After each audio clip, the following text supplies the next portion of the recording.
Welcome to Small Business, Big Network, the podcast for small business owners who want big results from their networking. I'm Liz Drury, a freelance voiceover artist who knows that if you're not working, then networking could help. Hanah Rayner is a virtual assistant based in Bury St Edmunds and working for clients around the world. She's also the co-founder of Mix and Mingle Networking. Thank you very much for joining me on the podcast, Hanah. Thank you for having me.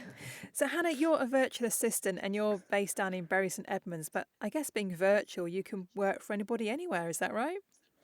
Yeah, that's exactly it. I have clients all over the UK. I've worked with a client in South Africa before, and I even have a client in California. So yeah, definitely not location restricted. Yeah, international business without leaving your house. It's unbelievable. Honestly, I still can't even believe it now. Even though I work with them and have meetings with them and everything, when I say it, it just seems so surreal because I did all of this from my little office upstairs. And what kind of services do you provide for your clients? Yeah, so it really ranges depending on what the client needs. Through just starting up and doing it, I now know what I like and what I don't like. So predominantly there's an element of general admin and then social media content creation, scheduling. I send out email marketing campaigns and write blog posts. So those are sort of the key tasks that I do day to day. And I see from your LinkedIn profile that your business is now a year old. Congratulations. Thank you. Thank you so much. Yeah. So what did you do before you started your business? What's your background? Yeah, so before I started my business, well, I was actually on maternity leave right before I started. I had my daughter, but before that I was working as a secretary for a patent firm in Cambridge. So I worked there for around 2 years.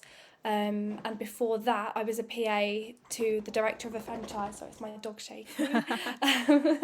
Director of a franchise of Pitman Training. So I studied there, worked there as a PA, and then got my job as a secretary. But before that, I was trainee car sales. I've done reception work at BMW Mini. So my background before that was car dealerships. And did you ever see yourself as owning your own business? Was that in your plan?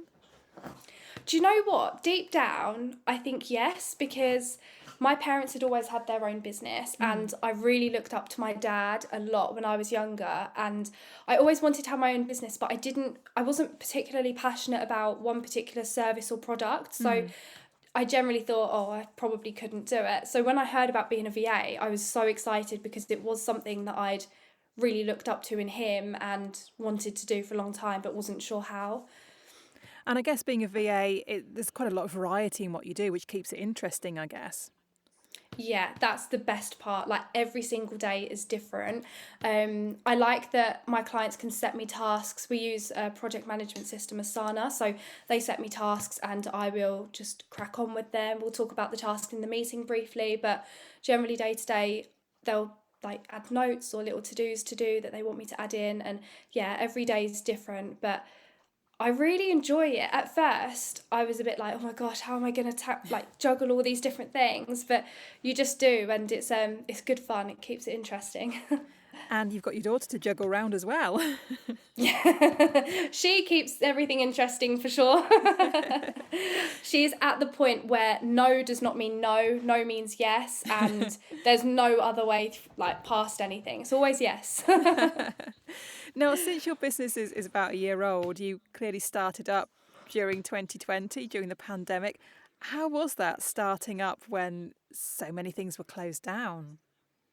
Yeah, I was really scared actually. I mean, in a way, I was quite lucky because we had savings and I always planned to try and start my business whilst on maternity leave. So I was quite lucky in that way. And then obviously things shut down. And I was scared to leave my job because I couldn't manage everything. So there was a few months in between where I was working 2 days a week, running my business, looking after my daughter from home because nurseries weren't really a thing.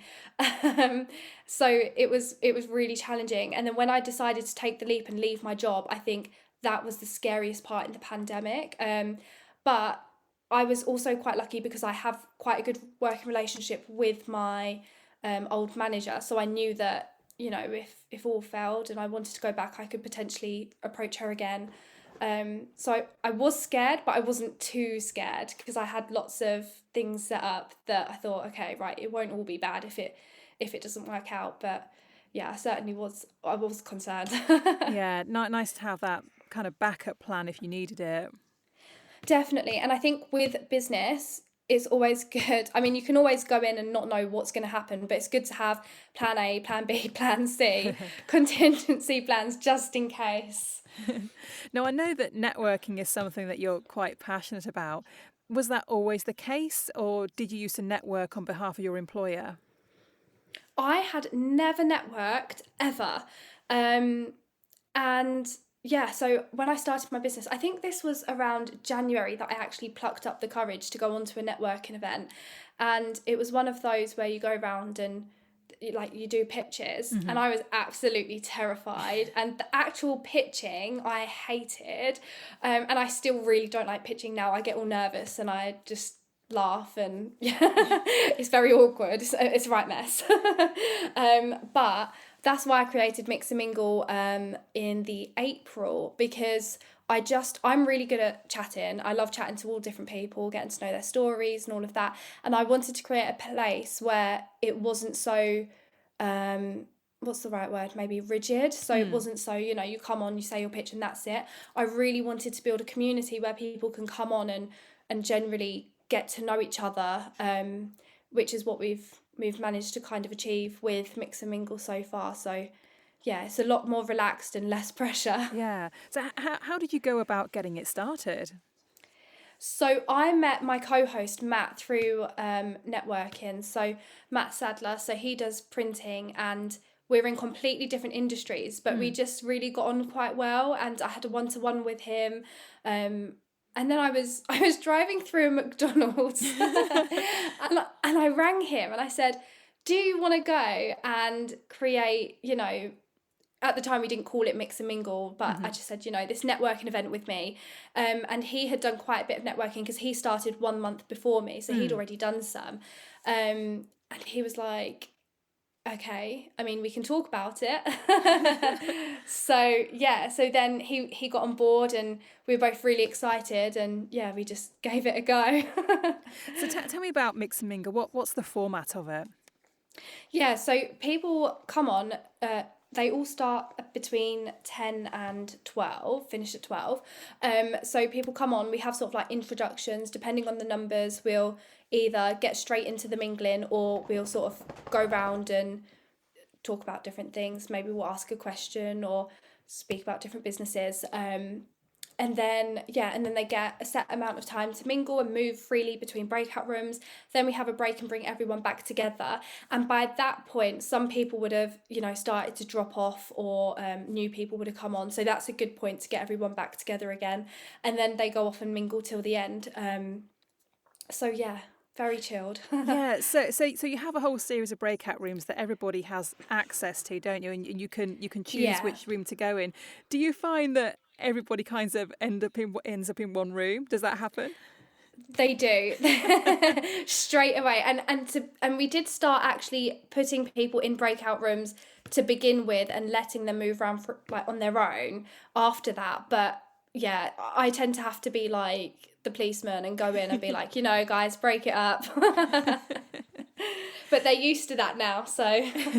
And what kind of businesses do you get coming along?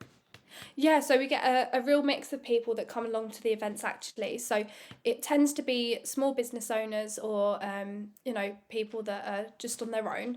And there really are a mix of the types of businesses that come along. So it could be that they're representatives of a medium or small business, and not necessarily like that they manage the business, or they could be selling their own first product. They might have started in the pandemic, they might have been networking for years. So we do get quite a mix of people that do come along, but it tends to predominantly be small business owners within sort of like the Cambridge, Peterborough, Milton Keynes, Suffolk kind of way. Yeah, but although I guess it's open to anybody from any part of the country, is it?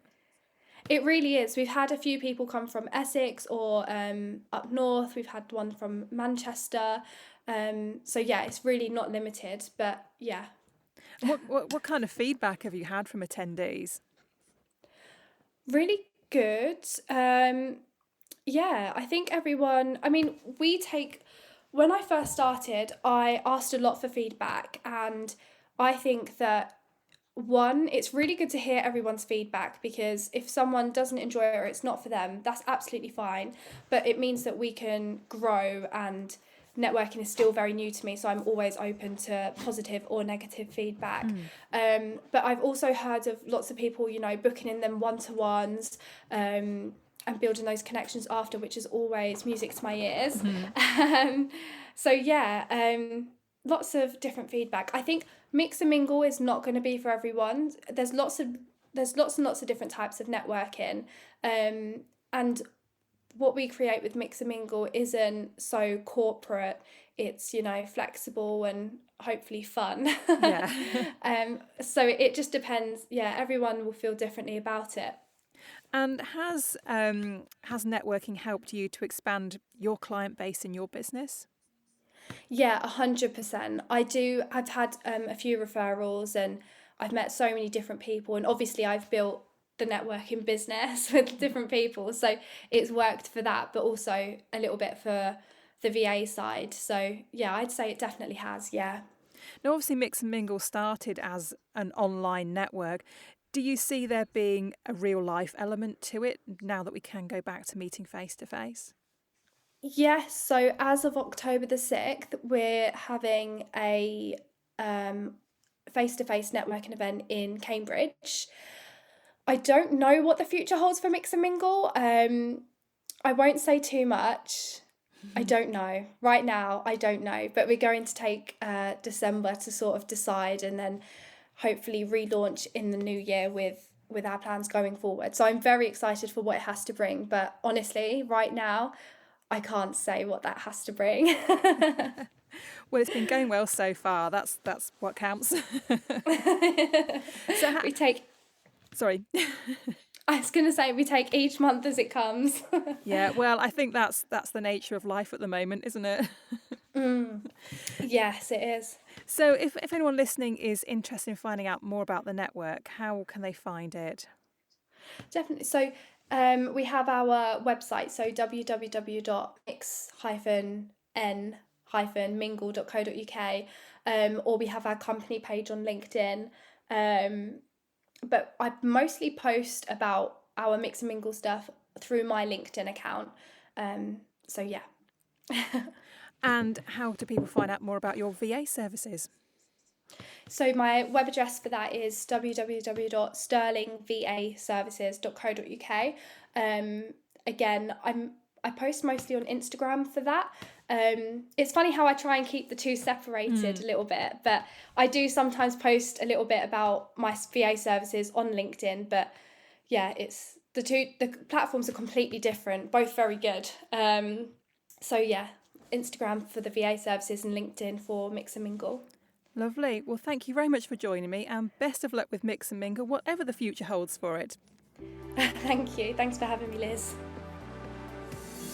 Thanks for listening to Small Business, Big Network. If you found this podcast useful, please do rate, review and subscribe. And don't forget to share it with the rest of your network too.